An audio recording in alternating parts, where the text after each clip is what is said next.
Amados hermanos en Cristo, les invito a leer las Sagradas Escrituras en el libro del profeta Isaías, el capítulo 42 y el versículo 2.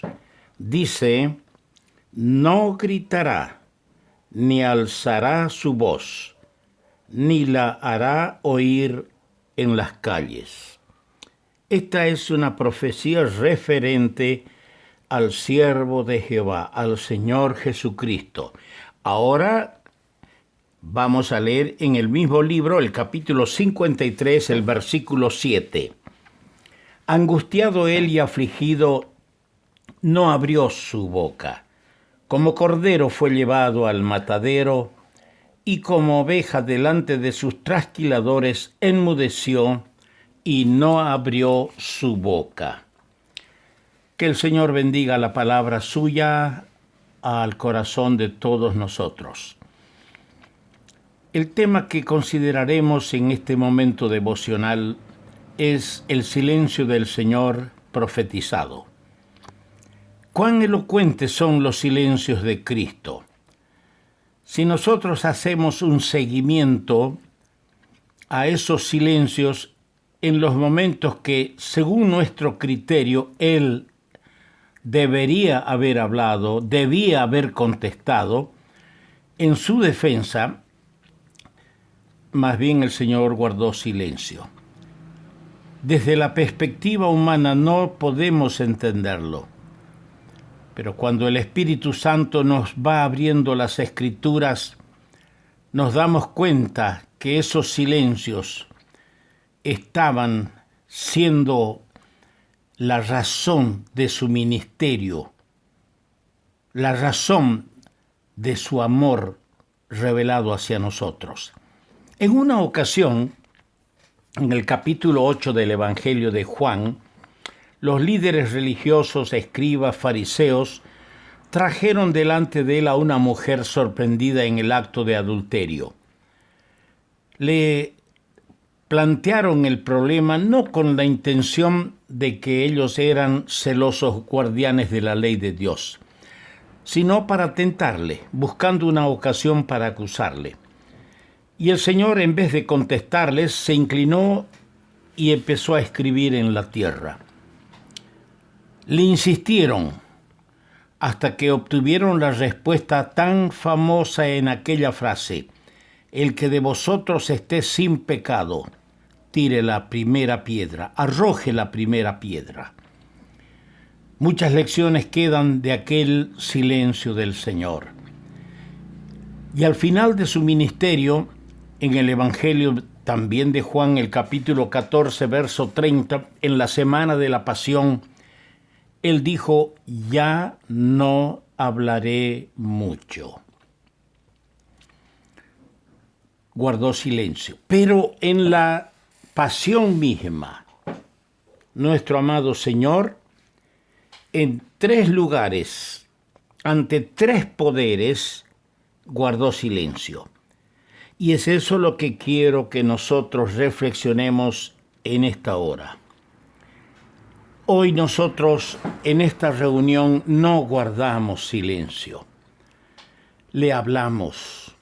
Le expresamos nuestra adoración, le expresamos nuestro amor, aunque pálido, pobre, un amor nuestro raquítico. Sin embargo, es un amor que nace de un corazón que ha sido regenerado, lavado con la preciosa sangre del Cordero de Dios que murió a nuestro favor allí en el madero. Vamos a leer para enfocar nuestro tema en Mateo el capítulo 26. Allí en Mateo el capítulo 26 y el versículo 62 leemos: y levantándose el sumo sacerdote le dijo: ¿no respondes nada que testifican estos contra ti? Mas Jesús callaba. Entonces el sumo sacerdote le dijo: te conjuro por el Dios viviente que nos digas si eres tú el Cristo, el Hijo de Dios. mas Jesús callaba. Allí está el Señor frente al poder religioso. Está en la casa del sumo sacerdote Caifás. Ante él y ante sus interrogantes, Jesús callaba ante este poder religioso. Pero el capítulo que sigue, el capítulo 27 de Mateo, y el versículo 14 dice: pero Jesús no les respondió ni una palabra, de tal manera que el gobernador se maravillaba mucho.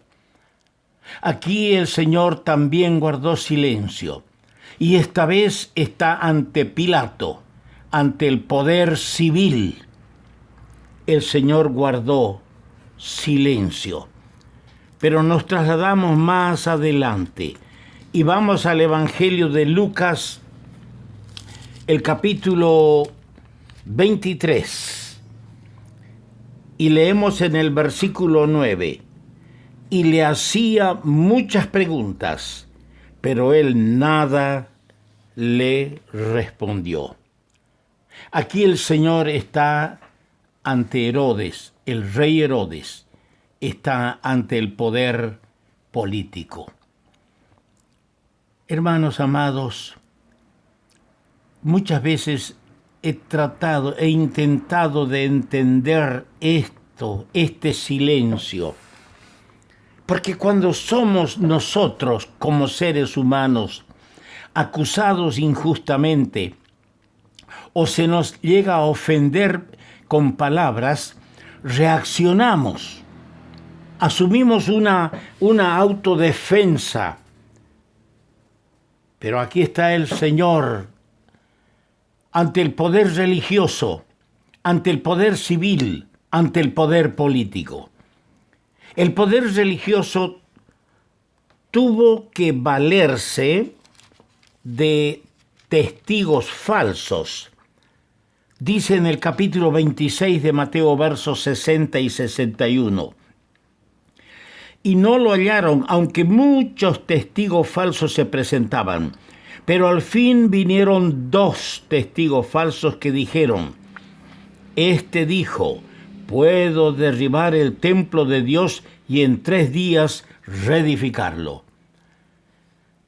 Ante este poder religioso, los testigos tocaban la parte que era sensible a los religiosos, al sumo sacerdote.